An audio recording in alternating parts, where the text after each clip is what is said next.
All roller coasters are intense, but there are certain coasters that go beyond and beyond intense. In today's video, I'll be counting down the 15 most intense roller coasters in the world. Now, like I said, all roller coasters are intense, but I do have some honorable mentions which unfortunately didn't make the list, and those are mountain coasters. Mountain coasters are insane, especially with their snappy transitions, their fast pace down the mountains, and the pure feeling of soaring down a mountain at high speeds. Now, to start off our list, at the number 15 spot, we have Hades 360 at Mount Olympus. Hades 360 is a wooden coaster that opened in 2005 and is manufactured by Gravity Group. Hades 360 actually has a 360-degree roll, hence the name. It's a pretty rare wooden coaster strictly because of its 360-degree roll. It is currently the only wooden roller coaster having an inversion using traditional wooden track. Despite this coaster's roughness, this coaster still has a pretty high popularity. Number 14, Kinga Six Flags Great Adventure. Kinga is currently the world's tallest and second fastest roller coaster in the world. And I say currently because that record is about to be taken from the all-new for 2024 Falcon's Flight at Six Flags Qiddiya.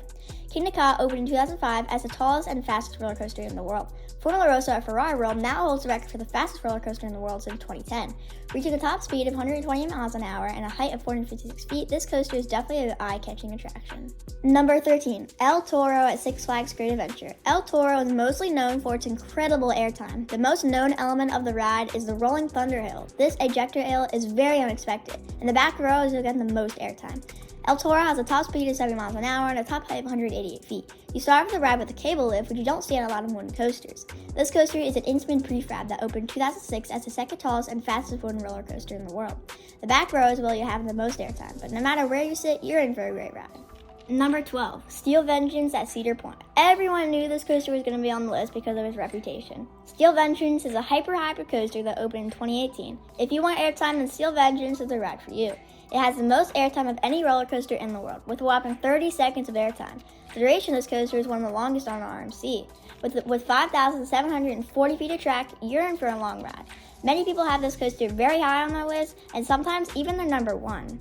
With a top height of 205 feet and a top speed of 74 miles an hour, this coaster is definitely must-do when you go to Cedar Point.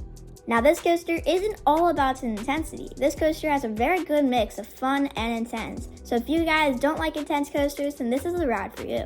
Number 11, Steel Dragon 2000 in Nagashima Spawn Land in Japan. This is currently the longest roller coaster in the world, until Falcon's Flight takes that record. Opening August 1st of 2000, this coaster still holds the record for the longest coaster in the world, with a track length of 8,133 feet of track.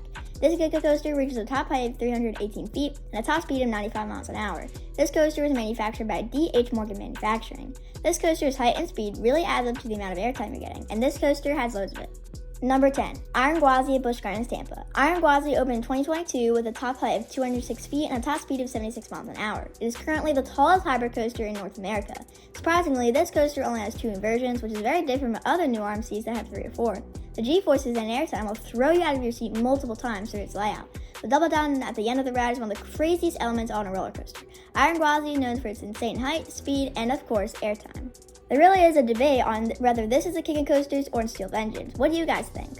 Number 9, Sky Rush at Hershey Park. Opening on May 26, 2012, this coaster has its reputation for its crazy ejector airtime ever since. Many people call this coaster Thigh Crush because its restraints seem to crush your thighs. Sky Rush is set to get new restraints for the 2024 season, which will definitely improve the ride a ton. This coaster has a top height of 213 feet and a top speed of 75 miles an hour. Since this coaster has a cable lift that reaches 10 miles an hour, this coaster has significant downtime. Even with the downtime, it doesn't draw away the crowds from this airtime machine. Number 8, DC Rivals Coaster, located at Warner Bros. Movie World in Queensland, Australia. Manufactured by Mack Rides, opening September 22nd, 2017, this coaster is the tallest, fastest, and longest hypercoaster in the Southern Hemisphere. Reaching a top height of 202 feet and a top speed of 71 miles an hour, this coaster is pure insane. The back row of this coaster is facing backwards, which just adds to the thrill. This coaster may look like it has an inversion, but in reality it doesn't go upside down. This coaster has a non-inverting loop. With crazy airtime and G-forces, this is definitely a bucket list coaster. Number 7, Expedition GeForce, located at Holiday Park in Germany. Hence the name, this coaster has 4.5 Gs, which is crazy. Intamin is known for manufacturing insane coasters, including this one. Reaching a top height of 174 feet and a top speed of 74 miles an hour, opening June 18th of 2001, this coaster drew a lot of people to the park. Even being over 20 years old, this coaster still packs a punch. On this coaster, you were out of your seat more than you were in it, with 7 insane airtime moments. Since this coaster has a cable lift, you're going fast up that lift hill. With this coaster's airtime, laterals, G-forces, you're in for a good time.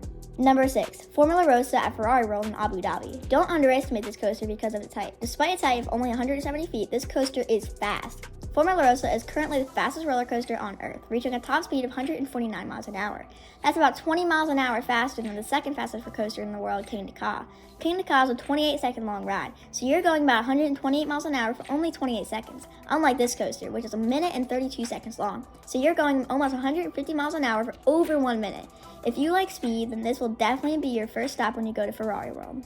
Number 5, X2 at Six Flags Magic Mountain. Formerly known as X, this coaster is crazy. Opening January 12, 2002, it had a big reputation. We all know and love X2, but before they refurbished the ride, it was not the same. On December 2nd, 2007, it was transformed to X2 instead of X. They added the 2 as to say this was their second try on making this coaster.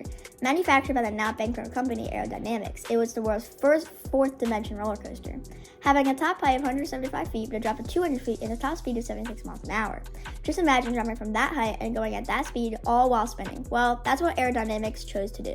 Number 4, Tornado at Bakken Amusement Park. This ride is something else. Manufactured by Intamin, this spinning coaster is one of the most intense in the world. Don't underestimate this coaster. Though the top height is 39 feet and the top speed is only 32 miles an hour, this coaster is insane.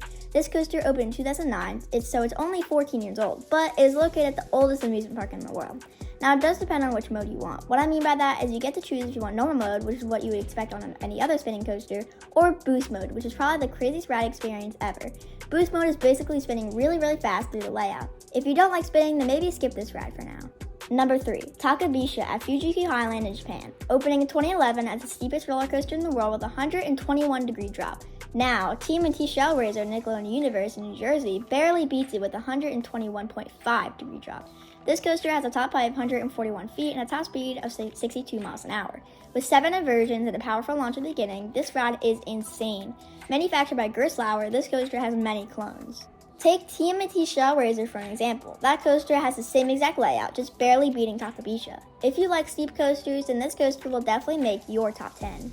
Number 2, Edge of Nika at Fuji-Q Highland. This coaster is pretty similar to X2 at Takabisha Magic Mountain, which we talked about earlier in the video. Opening July 19, 2006 with a top height of 249 feet and a top speed of 70 miles an hour. If you thought X2 was crazy, take a look at the stats of this coaster.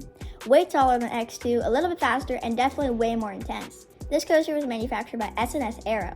This coaster only has 3 track inversions, but about 14 including seat inversions. This coaster has pretty high Gs too, with 3.67 Gs. You're most likely gonna gray out. Spinning alone is insane, but imagine doing that non-stop for 2 minutes and 10 seconds. This ride is definitely one of the most intense roller coasters ever built. Now, before we get to the number 1 most intense coaster, I want to know if you've ridden any of these coasters. Comment down below. Number 1, Intimidator 305 at King's Dominion. Opening April 2nd of 2010, this coaster has been thrilling guests for over 10 years. This is probably the most intense roller coaster Intamin has ever made. Having a max height of 305 feet and a top speed of 90 miles an hour, this giga coaster is crazy. In the beginning years of this ride, it was actually too intense for most of the guests. This forced the park to redesign half of the ride to make it less intense. Even with this change, people still gray out to this day. This is because of the low to the ground bank turn right after 304 drop. After that, you go into an insane camelback that has loads of extra airtime. This coaster pulls 4.5 Gs, which is insane. You're pulling 4.5 Gs for 3 minutes long, which is outstanding. You really gotta be brave to ride this machine. There are so many more intense coasters out there, but those are the top 15 most intense roller coasters in the world. Comment down below what I should do next. But with that being said, that is going to do it for this video. I hope you guys enjoyed. If you did, make sure to like, comment, and subscribe. And I'll see you guys in the next one. Goodbye, guys.